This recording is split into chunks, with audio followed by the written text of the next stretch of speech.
Hello, viewers.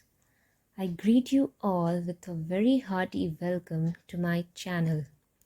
This is the very first video in the ongoing series of the Indian Evidence Act.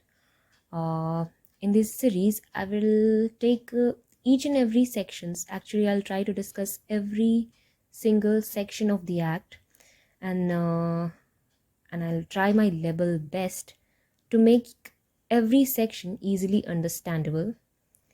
So, particularly talking about this video, this is the very basic introductory video.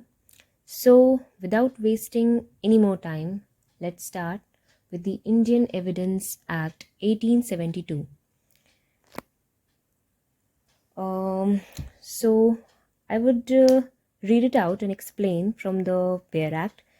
And according to me, this is the very sufficient book in itself. Whichever exam you are preparing for, चाहे competitive हो or either you are in the college or you are preparing for net or anything like that, bare act को follow करना बहुत ज़रूरी है. Bare act is the Bible. लोग कहते हैं bare act is the Bible. It is true. So I would like everyone to open up your Bare Act. And so let's start. So Indian Evidence Act 1872, ये यहाँ पे लिखा है this is 1 of 1872. ये हर act के नीचे आपने देखा होगा लिखा रहता है. So this is the first act of 1872. मतलब हर साल बहुत सारे एक्ट्स आते रहते हैं, इनैक्ट होते हैं. तो 1872 का ये पहला एक्ट है. This is the first act जो कि 1872 में इनैक्ट हुआ होगा.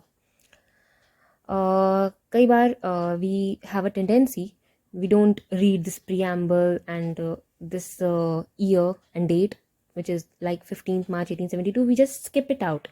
So this is really very important. If you are preparing for a competitive exam, you know, these are the points जहाँ से question बनते हैं. So let's see. This act was first of all, तो this is first act of 1872. ये तो हो गया. फिर it was enacted on 15th March 1872. ये आपको याद रखना ज़रूरी है कि ये 15 मार्च को इनैक्ट किया गया था.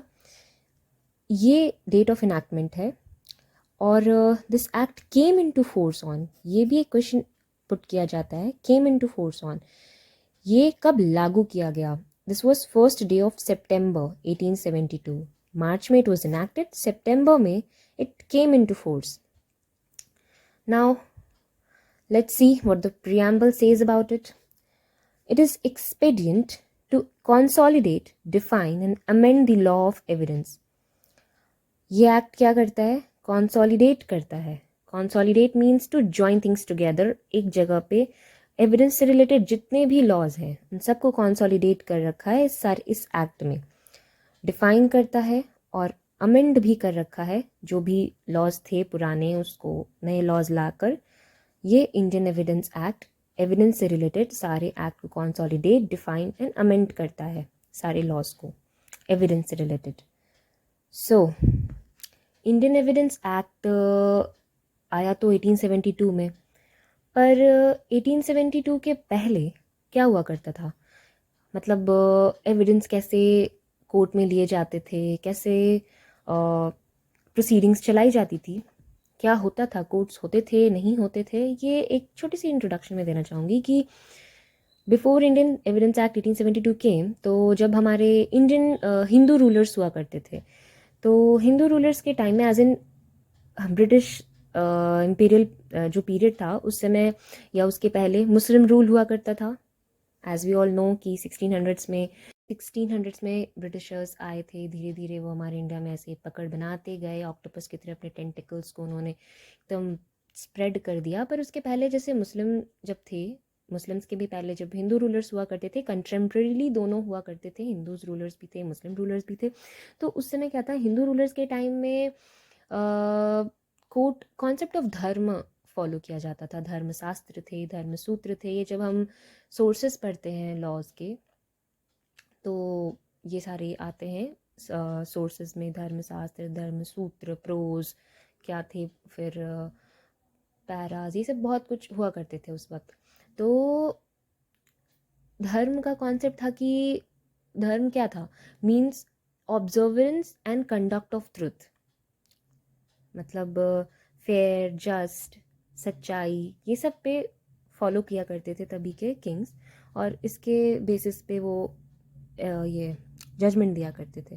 फिर जब मुस्लिम रूल आया तो मुस्लिम रूल के समय कोर्ट लगते थे, मुस्लिम रूलर्स के कोर्ट में वकील होते थे, उन लोग वो लोग आर्ग्यू करते थे बादशाह के कोर्ट में, बादशाह के सामने काजीज हुआ करते थे, ये सब लोग मिलके जजमेंट देते थे।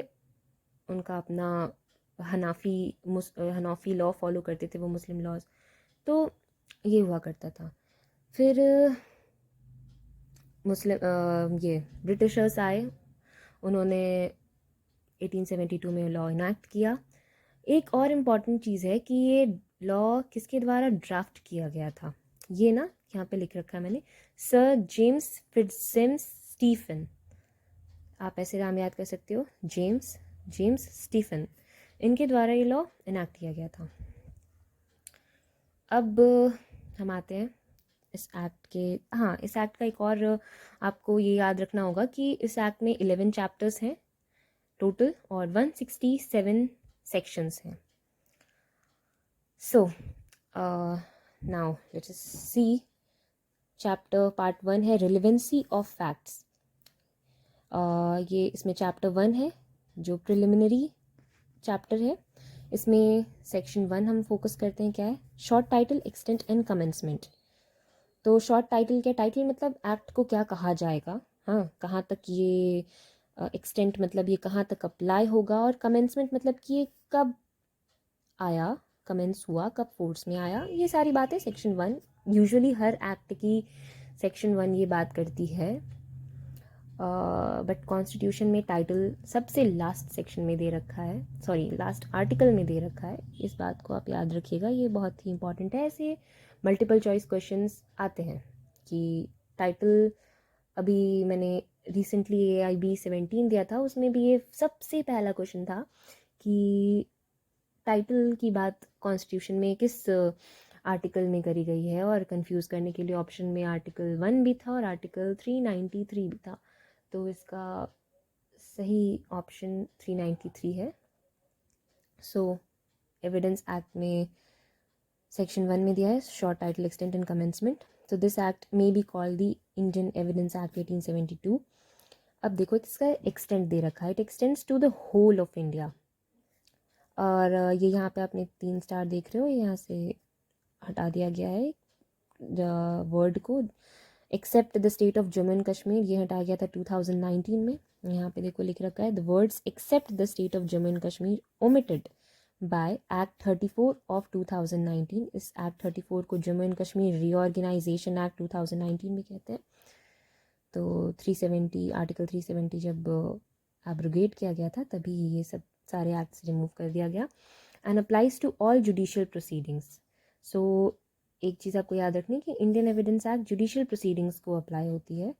जुडिशियल प्रोसीडिंग्स क्या होती है, एक जुडिशियल प्रोसीडिंग एक लीगल प्रोसीडिंग होती है जो कोर्ट में होती है, बेसिकली जज के सामने होती है, उसके लिए प्रॉपर कोर्ट होती है, वहाँ पे जो भी प्रोसीडिंग चलती है वो जुडिशियल प्रोसीडिंग होती है। एडमिनिस्ट्रेटिव प्रोसीडिंग, इन सब पे इंडियन एविडेंस एक्ट अप्लाई नहीं होता, वो याद रखना है। जुडिशियल प्रोसीडिंग्स इन और before any court including court martial पे ये अप्लाई होती है।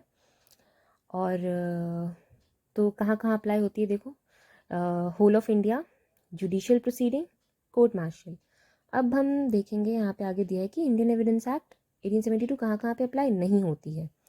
तो it does not apply to court martials convened under Army Act, the Naval Discipline Act, the Indian Navy Discipline Act, और the Air Force Act, इन सब पे भी अप्लाई नहीं होती है। And it does not apply to affidavits presented to any court or officer and not to the proceedings before an arbitrator। arbitration proceeding में भी इंडियन एविडेंस एक्ट अप्लाई नहीं होगी। और ट्राइब्यूनल्स पे भी अप्लाई नहीं होगी, क्योंकि ट्राइब्यूनल्स कोर्ट नहीं है। अगर कोर्ट नहीं है तो वहाँ जुडिशियल प्रोसीडिंग नहीं होगी, तो फिर किसी भी tribunals, administrative tribunals, national green tribunal, बहुत सारे तरह के ट्राइब्यूनल्स होते हैं, इन सब पे भी ये इंडियन एविडेंस एक्ट अप्लाई नहीं होगी। ओके, तो ये हो गया सेक्शन 1। सेक्शन 2 इज़ रिपील्ड, ये हटा दिया गया था, रिपील्ड बाय रिपीलिंग एक्ट 1938। अब नेक्स्ट लेक्चर में हम बात करेंगे सेक्शन 3 की, जो इंटरप्रिटेशन क्लॉज है। इसमें बहुत सारे टर्म्स हैं जो कि डिफ़ाइन किए गए हैं, like court, fact, relevant, fact in issue, document, evidence, prove, disproved, और भी बहुत सारे हैं।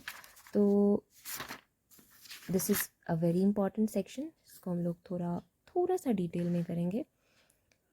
I hope this was a very informative video for you, and thank you so much.